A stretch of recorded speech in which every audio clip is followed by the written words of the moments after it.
के हिसाब को लेकर पहलगाम आतंकी हमले के बाद भारत के एक्शन के डर से पाकिस्तान कितना सहमा हुआ है, ये उसके नेताओं के चेहरे साफ साफ दिखा रहे हैं और उनके चेहरों पर ये नजर आ रहा है। इस डर की वजह पीओके में मौजूद आतंकी कैंप भी हैं जो अब भारत के निशाने पर हैं। यही वजह है कि पाकिस्तान के नेता रात के 2 बजे उठकर अपनी जनता को बता रहे हैं कि भारत कभी भी हमारे ऊपर हमला कर सकता है। पाकिस्तान का यह डर पीएम मोदी के उस फैसले के बाद सामने आया है जिसमें उन्होंने सेना को पाकिस्तान के खिलाफ किसी भी एक्शन की खुली छूट दी हुई है। और ऐसे में अब माना जा रहा है कि आज की रात पाकिस्तान की आखिरी रात हो सकती है।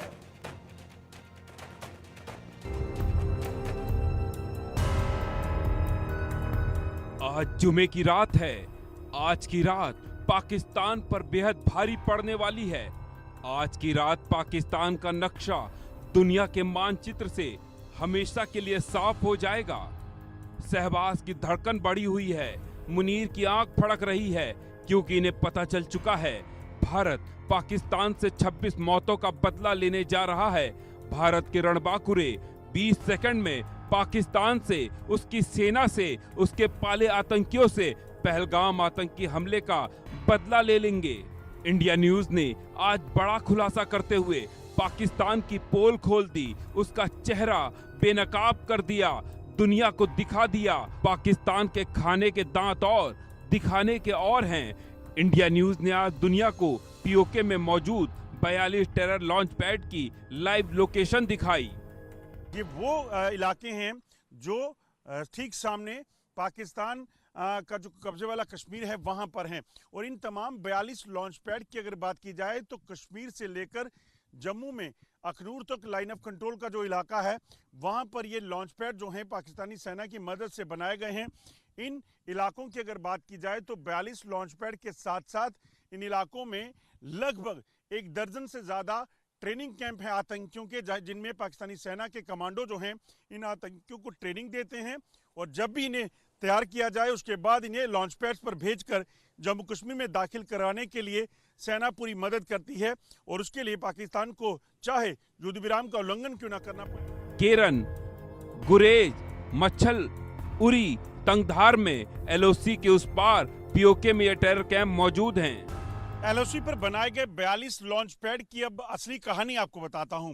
दरअसल पाकिस्तान के कब्जे वाले कश्मीर का जो इलाका है वो सारा का सारा इलाका हिली टेरेन है, यानी कि उसके साथ जो इलाका है वो जंगल का इलाका है। और इन जंगल के इलाकों में लॉन्च पैड बनाने का मकसद क्या है? आप सोचिए, हम इस समय एलओसी के इलाके में हैं, नौशहरा सेक्टर के, तो ठीक नीचे अगर आप देखेंगे तो ये नीचे घने जंगल का इलाका है। माना ही जा रहा है कि जो पहलगाम में भी आतंकी हमला हुआ, ये आतंकी पहले पुंछ में सक्रिय थे। इनका एक ग्रुप जो है वो किश्तवाड़ में सक्रिय था और वहां पर इन्होंने कई आतंकी हमलों को अंजाम दिया था।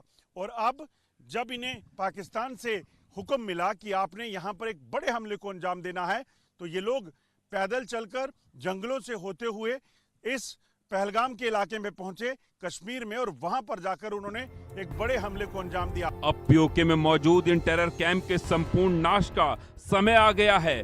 भारत ने इन टेरर कैंप को मिट्टी में मिलाने का प्लान रेडी कर लिया है, जिससे इन कैंप में मौजूद आतंकियों में दहशत फैल गई है। पहलगाम हमले के बाद पीएम मोदी ने पाकिस्तान और उसके पाले आतंकियों को सीधा संदेश दे दिया था, कह दिया था दुनिया में कहीं भी छिप लो, ढूंढ कर मारेंगे। उन आतंकियों को और इस हमले की साजिश रचने वालों को उनकी कल्पना से भी बड़ी सजा मिलेगी। मोदी के इस ऐलान के बाद से पाकिस्तान थर थर कांप रहा है, उसके हाथ पांव फूल गए हैं। पाकिस्तान के इस डर की, उसकी जमीन पर पल रहे आतंकियों के खौफ की, पाक आर्मी के भय की वजह बेवजह नहीं है। इस वजह को जानने के लिए हमें साल 2019 में जाना पड़ेगा।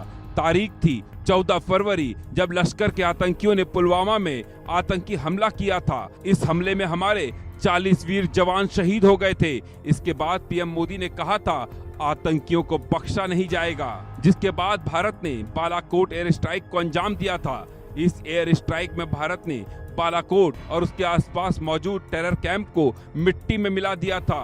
इस एयर स्ट्राइक में करीब 300 आतंकी जहन्नुम पहुंच गए थे और अब एक बार फिर पीएम मोदी ने पाकिस्तान की हिमाकत का मुंह तोड़ जवाब देने का ऐलान किया है। पहलगाम हमले को 11 दिन हो चुके हैं। ऐसे में माना जा रहा है भारत बड़े एक्शन की तैयारी में है। ये एक्शन आज रात ही हो सकता है, क्योंकि एक दिन पहले ही गृह मंत्री अमित शाह ने इसके संकेत देते हुए कहा, आतंकियों को चुन चुन कर मारा जाएगा। आतंक फैलाने वालों को कहना चाहता हूं कि लड़ाई का अंत नहीं है, एक मकाम है। हर व्यक्ति को चुन चुन कर जवाब भी मिलेगा, जवाब भी दिया जाएगा। मतलब साफ है, हाफिज के चेलों के सिर पर मौत मंडरा रही है। वो जिस आतंकी कैंप में छिपे बैठे हैं वहीं उनकी कब्र खुद जाएगी। इस्लामाबाद याद रखेगा कैसे 20 सेकंड में हिंदुस्तान ने पहलगाम का बदला लिया। जुमे की रात इन 42 कैंप में पल रहे 250 आतंकियों की रात आखिरी रात साबित होगी। Bureau report, India news.